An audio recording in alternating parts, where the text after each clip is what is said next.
तो हेलो बच्चों, आइए तो हम लोग क्या जानेंगे हिंदी व्याकरण में कि संज्ञा संज्ञा किसे कहते हैं। ठीक है ना।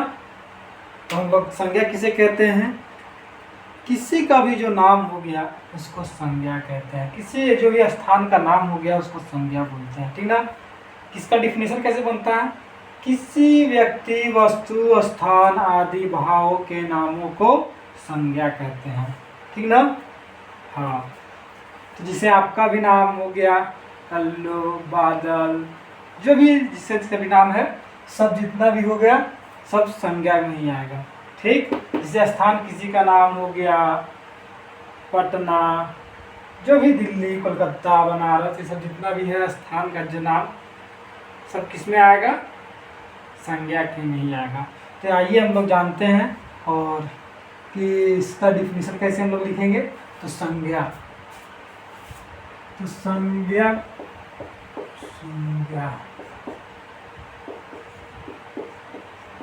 किसी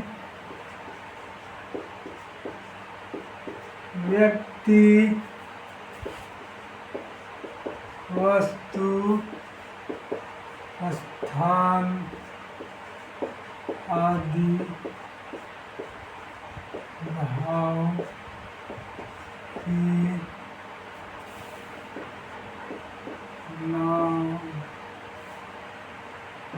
नामों को संज्ञा कहते हैं।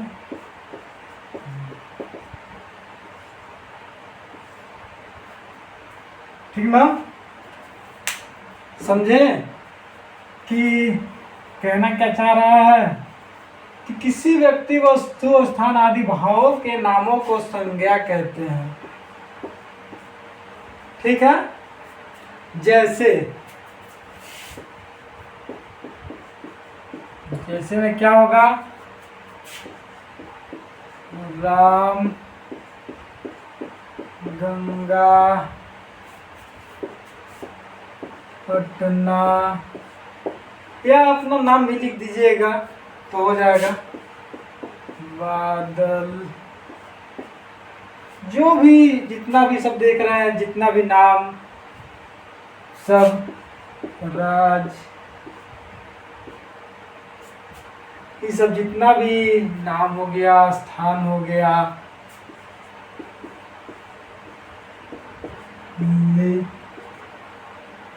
ठीक ना, ये जितना भी है इसको हम लोग क्या बोलेंगे, संज्ञा।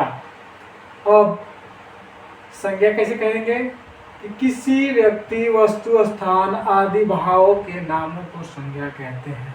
जैसे राम, पटना, गंगा आदि कुछ भी। ठीक। अब आइए हम लोग जानते हैं कि इसका कितने भेद होते हैं। ठीक ना। पहले तो इससे 5 भेद होता था, लेकिन अब फिलहाल में 3 ही भेद कर दिया है। पहले तो था जातिवाचक संज्ञा, भाववाचक संज्ञा, द्रव्यवाचक संज्ञा, समूहवाचक संज्ञा, व्यक्तिवाचक संज्ञा। बट अभी तो फिलहाल में 3 ही कर दिया है। तो आइए उसके बारे में हम जानेंगे। पहले इसको नोट डाउन कर लीजिए। ठीक ना।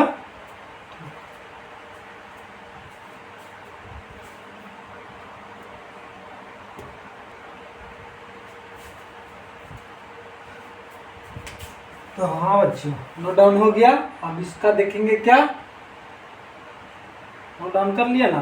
अब इसका देखेंगे हम लोग कि उदाहरण देख लिए क्या क्या होता है। किसी व्यक्ति वस्तु स्थान आदि भावों के नामों को संज्ञा कहते हैं। ठीक है। इसका भेद क्या क्या हो गया,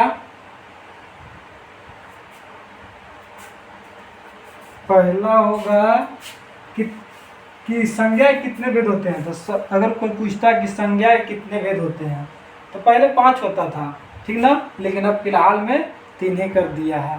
3 ही में सब। पहला जो होता है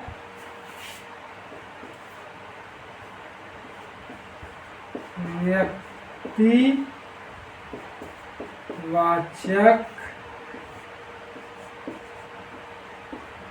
संज्ञा। ठीक है। फिर होता है क्या, जातिवाचक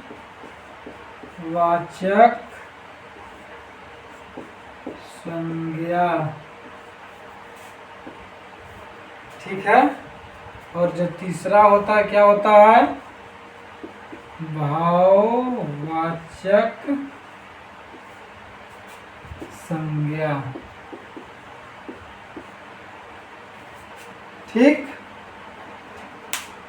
और पहले जो होता था और होता था चौथा और पांचवा, पहले 5 होता था व्यक्तिवाचक, जातिवाचक, भाववाचक, और पहले होता था समूहवाचक संज्ञा, और एक होता था द्रव्यवाचक संज्ञा।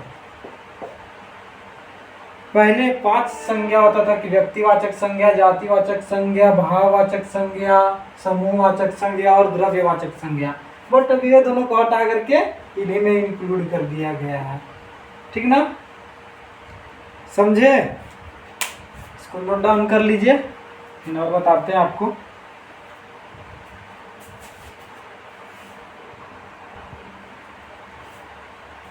हाँ, तो नोट डाउन कर लिए। तो व्यक्तिवाचक संज्ञा, जातिवाचक संज्ञा, भाववाचक संज्ञा, और 2 पहले था क्या, समूहवाचक संज्ञा, द्रव्यवाचक संज्ञा। बट ये दोनों को हटा दिया है और ये 3 ही है, ठीक ना। तो जैसे कि इसमें जो आपको व्यक्तिवाचक संज्ञा में क्या क्या आएगा। व्यक्ति जैसे किसी का नाम हो गया, ठीक है। मान लीजिए कि किसी का भी नाम डाल दीजिए, जैसे गंगा, ठीक, राम, व्यक्तिवाचक संज्ञा में आ गया। अब जातिवाचक संज्ञा, जाति मतलब क्या, जैसे लड़का, ठीक ना, लड़का जाति हो गया, समझे, समझ में आ रहा। और भाववाचक में क्या, भाव क्या, भाव जैसे कि प्रेम, प्रेम एक भाव हुआ, ठीक ना। हाँ, जैसे कि बचपन, बुढ़ापा,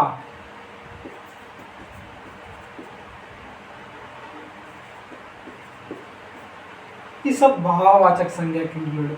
और ये दोनों को जो हटाया, इसको इसमें और इसमें इंक्लूड कर दिया। समूह में आता था और द्रव्यवाचक में, जैसे द्रव्यवाचक में मटेरियल्स का नाम आता था, दूध दही, सब इसी में इंक्लूड कर दिया है, ठीक। समझ में आ गया आपको। 5 भेद में से अब आपको ये दोनों को नहीं लिखना रहता है, अब आपको लिखना रहता है व्यक्तिवाचक संज्ञा, जातिवाचक संज्ञा और भाववाचक संज्ञा, समझे ना। हाँ, तो आपको यही तीनों लिखना रहता है।